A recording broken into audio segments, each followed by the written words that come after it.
Sir আপুনি এই লাখপতি বাইদেউৰ বিষয়ে অকণমান জনাই দিয়কচোন। আমিও জানিব বিচাৰিম আৰু আমাৰ লগত আহিছে এয়া আমাৰ বাইদেউ আছে। বাইদেউকো আপোনালোকে জনাব। বাইদেৱে বহুত দূৰৰ পৰা আহি আছেহি আপোনাৰ লগত কথা পাতিবলৈ। ছাৰ নমস্কাৰ, ভালনে আপোনাৰ? ভাল ভাল ভাল ভালে কৰিলা আহিলা যদি, লগ কৰিবলৈ আহিলা যদি ভালে কৰিলা। কি কি সমস্যা আছে সেইবোৰকে ক'বা, মই কৈ দিম বাৰু, তোমালোকক বুজাই দিম। ছাৰ আমাৰো বহুত সমস্যা আছিলে, আপোনাক ক'ম বুলি ভাবিছোঁ। আপুনি বাইদেউৰ লগত পাতি পাতি লওক বাৰু, তাৰপিছত আমাৰো সমস্যাবোৰ অলপ সিদ্ধান্ত কৰি দিব। অ'কে তোমাকো সমস্যা সিদ্ধান্ত কৰি দিম, টেনশ্যন নল'বা। তোমালোকৰ কাৰণেও কিবা আঁচনি উলিয়াই আছোঁ মই নতুনকৈ।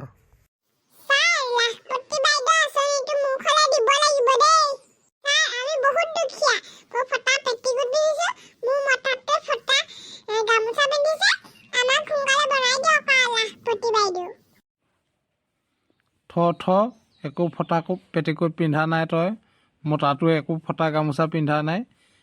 পেটিকোট পিন্ধি পাইছ জীৱনত? টাইট জিনিছ পিন্ধি ঘূৰি ফুৰা, স্কুটি চলাইছিলে আমি নেদেখোঁহে যেনিবা।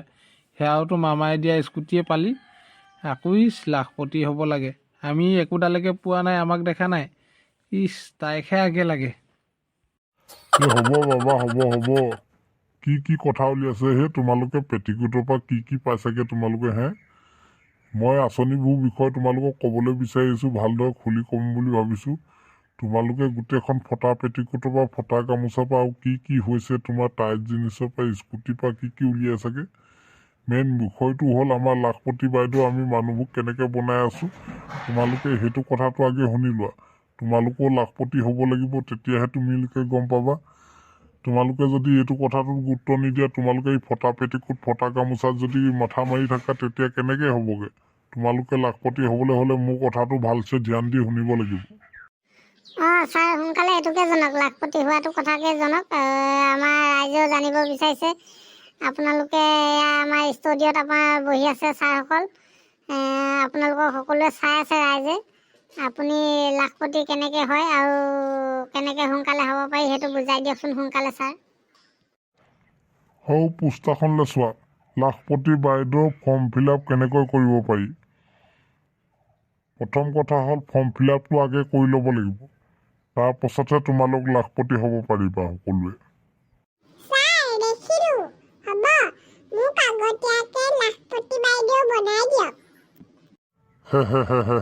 বনাই দিম, টেনশ্যন ল'ব নালাগে। সকলোকে মই বনাই আছোঁ এজনকৈ। ভালছে মাথা মাৰা, মই যিখিনি কথা ক'ব গৈ আছোঁ।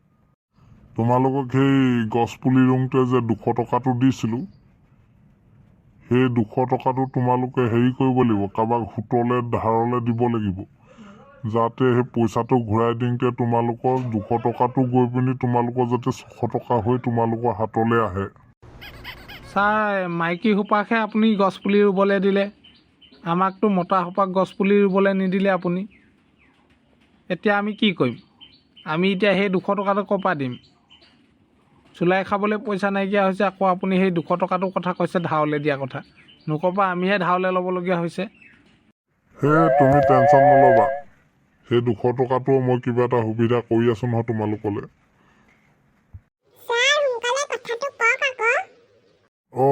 কথাটো পাহৰি গৈছিলোঁ। এতিয়াহ'লে লাখপতি বাইদেউ বনিবলৈ হ'লে আপোনালোকক যে যিটো মই আমাৰ ইলেকশ্যনৰ আগত মই 50 জেগাত 100 জেগামানত মিটিং মাৰিম, 10,000 দিম বুলি। এতিয়া কাৰণটো হ'ল 10,000টো মই কাকো নিদিওঁ, মানুহবোৰক মই ঠগি আছোঁ। তাৰপিছত 50,000 যে দিম বুলি কৈছোঁ, এই 50,000টো দিম কিছুমানক। খালি আকৌ সেইটো হ'ব লাগিব, লাখপতি হ'বগৈ লাগিব। তোমালোকে 50,000টো লগত আৰু ঘৰত হাজিৰা কৰি পইচা গোটাই আৰু 50,000 কৰিব লাগিব। 50,000 কৰি 1 লাখ কৰিব লাগিব তোমালোকে। 1 লাখটো তোমালোকে লাষ্টত এই বেংক একাউণ্টত ফিক্সড ডিপ'জিট কৰিব লাগিব 5 বছৰৰ কাৰণে। কথাটো ছাৰ সেইধৰণে নি? তেতিয়াহ'লে বঢ়িয়া কথা। 50,000টো আপুনি দিব আৰু 50,000 নিজে গোটাব লাগিব। এইটো কেনেকৈ গোটাব লাগিব ছাৰ? ক'ৰ পৰা পাম আমি? আচ্ছা 50,000 টকাটো মই দিম আৰু 50,000 টকাটো তুমি মানে নিজে উপাৰ্জন কৰিব লাগিব। উপাৰ্জন কৰিবৰ কাৰণে তোমালোকক এটা সুবিধা উলিয়াই দিয়া হৈছে। প্ৰথমে আমি গাঁৱে ভূঞে আমি চিঞৰি ফুৰিছোঁ যে পৰিয়াল পৰিকল্পনা কৰিবলৈ হ'লে চৰকাৰৰ সিদ্ধান্ত ল'ব লাগিব। তোমালোকৰ যদি সৰু সৰু বাচ্চাই থাকে পইচা ক'ৰ পৰা ঘটিবা? ইটোৰ পাছত ইটো, সিটোৰ পাছত ইটো, সিটোৰ পাছত ইটো, কাবাডী দল, ভলীবলৰ দল, ক্ৰিকেট খেলৰ দল যদি বনাই থাকা তেতিয়া পইচা ক'ৰ পৰা কমাব পাৰিবা? সেইকাৰণে আমি পৰিয়াল পৰিকল্পনাৰ কাৰণে আমি সেই গাঁৱে ভূঞে চিঞৰি ফুৰিছোঁ যে চৰকাৰক সুধিহে তোমালোকে পৰিয়াল পৰিকল্পনা কৰিব পাৰিবা। সেইকাৰণে এটা আধাত কোটি ল'ৰা ছোৱালী বেছি জন্ম দিব নোৱাৰিবা। ছাৰ মই বিয়াই পতা নাই।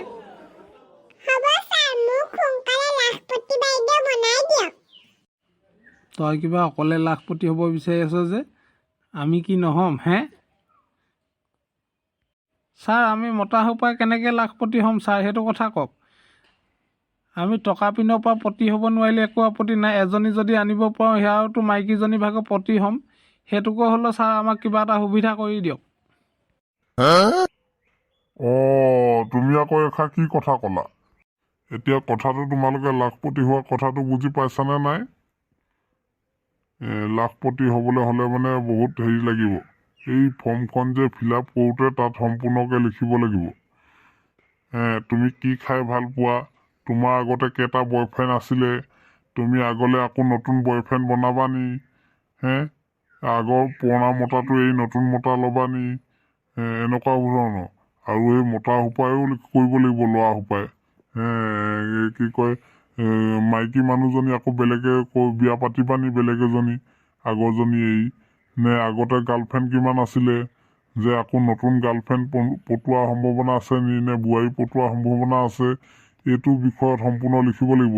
আগলৈ ল'ৰা ছোৱালী কেইটা জন্ম হ'ব, আৰু আগলৈ কিমান ভাত খাবা আৰু কিমান মদ খাবা, সেইবোৰ গোটেইবোৰ হিচাপ এইবোৰ গোটেইবোৰ ফৰ্মখনত লিখি দিব লাগিব। তেতিয়াহে তোমালোকে লাখপতি হ'বা। ছাৰ এইখিনি গোটেইখিনি হেৰি কৰিব লাগিব নি, কৈ দিব লাগিব নি? ঘৰত দেখোন গোটেইবোৰ খেদাই খাম এইবোৰ কথা কৈ ফুৰিব লাগিলে। সমাজৰ আগত কেনেকৈ ওলাম? এই ফৰ্মখনটো চবেই দেখিব ফিল আপ কৰোঁতে। মহিলাসকলক কৈছোঁ, যেতিয়া তোমালোকে লাখপতি হ'ব পাৰিবা, লাখপতি হোৱাৰ পাছত এখন থাৰ ল'ব পাৰিবা। থাৰখনত ঘূৰি ঘূৰি তোমালোকে লাষ্টত হেৰি কৰিব পাৰিবা, এখন এই হেলিকপ্টাৰ ল'ব পাৰিবা। আমাৰ নিচিনাকৈ এই মামাৰ নিচিনাকৈ হেলিকপ্টাৰ ধুনীয়াকৈ ঘূৰিব পাৰিবা। তেতিয়াহে তোমালোকৰ হ'বগৈ। যদি তোমালোকে সেই ফটা পেটিকোট কি বুলি কৈছিলে, ফটা গামোচা যদি পিন্ধি এইবোৰ কৰি থাকা, ডজন যদি ল'ৰা ছোৱালী হয় সেইটো নহ'ব। সেইকাৰণে লাখপতি হ'বলৈ হ'লে মানে এটা বা ডেৰটাই ল'ৰা ছোৱালী হ'ব লাগিব, আৰু স্কুলত পঢ়াব লাগিব, আৰু যদি স্কুলত নপঢ়ে তথাপিও ধৰি বান্ধি নি থৈ আহিবগৈ লাগিব। যেনে তেনে মুঠতে লাখপতি হ'ব লাগিব। যিমান পইচা ঘটা সিমানবোৰ গোটেইবোৰ বেংকত থবা। বেংকত থোৱাৰ পাছত তোমালোকে যিটো ইণ্টাৰেষ্ট পাবা বা কাৰোবাক ধাৰলৈ দিবা, সেই তেতিয়াহে তোমালোকে লাখপতি হ'ব পাৰিবা।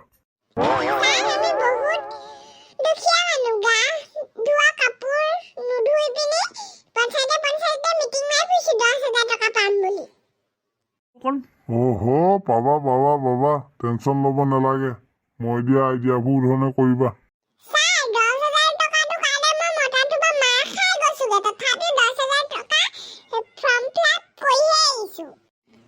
বাইদেউ চিন্তা নকৰিবা, 10,000টো পাব। 10,000টো পোৱাৰ পাছতে আপুনি পুৰা লাখপতি টকা হৈ যাব। আপুনি একদম কোটিপতি বাইদেউ, লাখপতি বাইদেউ চব হৈ যাব। থাৰ চাৰ কিবা কিবি এৰোপ্লেন, আমেৰিকা চামেৰিকা গোটেইখন ডুবাই চুবাই কিনি ল'ব পৰা হৈ যাব নহয়। আপুনি টেনচন নল'ব। মাৰ খালেও আপুনি পিঠিটো মুঠতে পাতি থাকক আৰু ফৰ্ম ফিল আপ কৰি থাকক।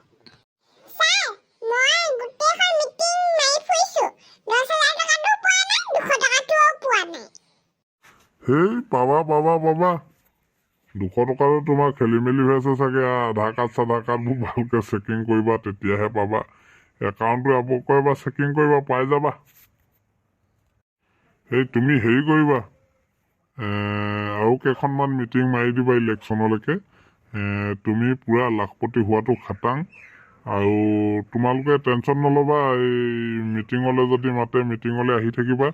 10,000 টকাটো পাবাই, আৰু লগতে লাখপতি হোৱা সপোনটো 50,000টো, সেই 50,000টো ধুনীয়াকৈ তোমালোকক বেংক একাউণ্টত দি দিয়া হ'ব।